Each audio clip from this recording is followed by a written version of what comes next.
Reporter election breaking. കുട്ടനാട്ടിലെ കോൺഗ്രസ് വിമതരെ പണം നൽകി പിന്തിരിപ്പിക്കാൻ ശ്രമിച്ചെന്ന ആരോപണവുമായി LDF സ്ഥാനാർത്ഥി തോമസ് കെ തോമസ്. കൊടിക്കുന്നിൽ സുരേഷ് എംപിയാണ് ഇടനില നിന്നത് എന്നും തോമസ് കെ തോമസ് ആരോപിക്കുന്നു. അതേസമയം വിമതരെ സ്വാധീനിക്കാൻ ശ്രമിച്ചിട്ടില്ല എന്ന് UDF സ്ഥാനാർത്ഥി റജി ചെറിയാൻ പറഞ്ഞു. വിമതരെ പിന്തിരിപ്പിക്കാൻ കോൺഗ്രസ് നേതൃത്വം ഇടപെടുന്നുണ്ട് എന്നും റജി ചെറിയാൻ വ്യക്തമാക്കി. എന്നാൽ പണം വാഗ്ദാനം ചെയ്തുവെന്ന ആരോപണം വിമത സ്ഥാനാർത്ഥി സജി ജോസഫും നിഷേധിച്ചു. വമ്പൻ ഓഫറുമായി പലരും നേരിട്ടുമല്ലാതെയും സമീപിച്ചതായും സജി ജോസഫ് പറഞ്ഞു. പല ആൾക്കാരും ഇങ്ങനെ പറയുന്നത് കേൾക്കുന്നു. എന്നെ ഒരാൾ ടെലിഫോൺ ചെയ്തിട്ട് ഇങ്ങനെ പറഞ്ഞു, കൊടിക്കുന്നിൽ സുരേഷുമായിട്ടൊരു വലിയ ഡീല് നടക്കുന്നു, അതാണ്ട് കൊടികളുടെ ഇതിൽ സംസാരിക്കുന്നതൊക്കെ. ഞാനും ഇതുമായിട്ട് ബന്ധപ്പെട്ട കാര്യമല്ല, അതൊക്കെ അവരുടേതായ കാര്യങ്ങൾ.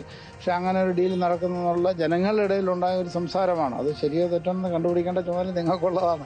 മാധ്യമങ്ങൾ വേണം അത് വിളിച്ചത് കൊണ്ടുവരാൻ അങ്ങനെ ഉണ്ടെങ്കിൽ.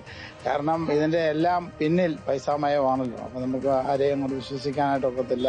കാരണം ഇന്ന് വികസനമോ അല്ല മറ്റുള്ള കാര്യമൊന്നുമല്ല, എന്ത് കിട്ടുന്നു എന്നുള്ള ഒരു വിഷയത്തിലേക്കാണ്. UDF നേതൃത്വം തീർച്ചയായിട്ടും അതിനകത്തിൽ ഇടപെടും എന്നുള്ളതാണ്.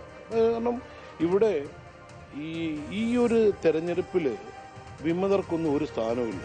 തീർച്ചയായിട്ടും ഇപ്പോഴും ഞങ്ങളുടെ പ്രതീക്ഷ ഒരു വികാരാധീനായി ചെയ്ത കാര്യമാവാം. പുള്ളി കോൺഗ്രസ് പാർട്ടിയുടെ ടീം UDF ആയിട്ട് നിന്ന് UDFനെ വിജയിപ്പിക്കുവാൻ വേണ്ടി ഒന്നിച്ചു നിൽക്കും എന്ന പ്രതീക്ഷയാണ് എനിക്കിപ്പോഴും. UDF ഇപ്പോൾ വലിയ രീതിയിലുള്ള പ്രലോഭനങ്ങൾ നടക്കുന്നു, വലിയ രീതിയിലുള്ള സമ്മർദ്ദങ്ങൾ നടക്കുന്നു. ഒരു പക്ഷത്ത് പറയുന്നു ഇടതുപക്ഷ കാൻഡിഡേറ്റിൽ നിന്ന് പണം വാങ്ങിയിട്ടാണ് ഞാനിവിടെ മത്സരരംഗത്ത് നിൽക്കുന്നത് എന്നുള്ള ഒരു പ്രചരണം നടത്തുന്നതിനോടൊപ്പം തന്നെ UDF സ്ഥാനാർത്ഥിയിൽ നിന്ന് വലിയ തുക മേടിക്കാൻ ശ്രമിച്ചു, അല്ലെങ്കിൽ അവരോട് സംസാരിച്ചു, അല്ലെങ്കിൽ അവർ മേടിച്ചുകൊണ്ട് പിൻവാങ്ങും എന്നുള്ള രീതിയിലൊക്കെയുള്ള പ്രചരണങ്ങൾ നടക്കുന്നുണ്ട്. അത് തികച്ചും അടിസ്ഥാനരഹിതമായിട്ടുള്ള ആരോപണമാണ്. കുട്ടനാടിന്റെ ആത്മാഭിമാനം സംരക്ഷിക്കുവാനായിട്ടുള്ള ഈ പോരാട്ടത്തിൽ നിന്ന് ഒരു ഇഞ്ച് പോലും പിന്നോട്ട് പോകുവാൻ ഞാൻ ഒരുക്കമല്ല. മനീഷ് മഹിപാൽ വിവരങ്ങളുമായുണ്ട്. മനീഷ, ഇങ്ങനെയൊരു ശ്രമം നടന്നു എന്ന് ഈ വിമത സ്ഥാനാർത്ഥി പറയുന്നില്ല. ഓഫറുകളുണ്ട്, പക്ഷെ പണം ഓഫർ ചെയ്തിട്ടില്ല എന്നുള്ളതാണ്. കൊടിക്കുന്നിൽ സുരേഷ് ഇതിനെ ഇടനില നിന്നു എന്നുള്ളതാണ് തോമസ് കെ തോമസിന്റെ ആരോപണം. അതിന് അദ്ദേഹം എന്തെങ്കിലും തെളിവുകൾ മുന്നോട്ട് വെക്കുന്നുണ്ടോ?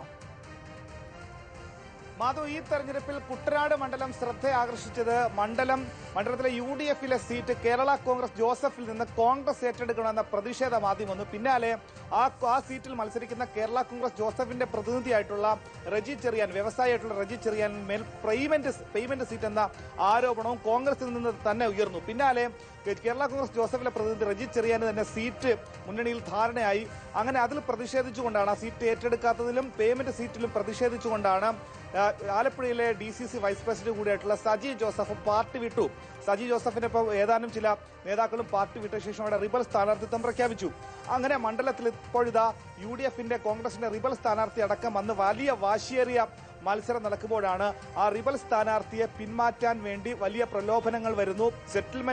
അവിടെ സെറ്റിൽമെന്റ് ആയി എന്നിടത്തുള്ള പ്രചരണങ്ങൾ കുട്ടനാട്ടിൽ വലിയ തോതിൽ വന്നത്. സജി ജോസഫ് പ്രചരണത്തിന്റെ ആവേശം ആദ്യ ദിവസങ്ങൾ പോലെ പിന്നീടുള്ള ദിവസങ്ങളില്ല എന്നിടക്കുള്ള പ്രചരണങ്ങൾ വന്നത്. പക്ഷേ ഇപ്പോഴിതാ അത്തരം പ്രചരണങ്ങളിൽ സജി ജോസഫ് പ്രതികരിക്കുകയാണ്. തനിക്ക് വലിയ പ്രലോഭനങ്ങളും അത്തരത്തിലുള്ള ഇടപെടൽ ഉണ്ടായിട്ടില്ല എന്നുള്ളതാണ് സജി ജോസഫ് പറയുന്നത്. മനീഷ് മഹിപാലാണ് വിവരങ്ങൾ നൽകിയത്.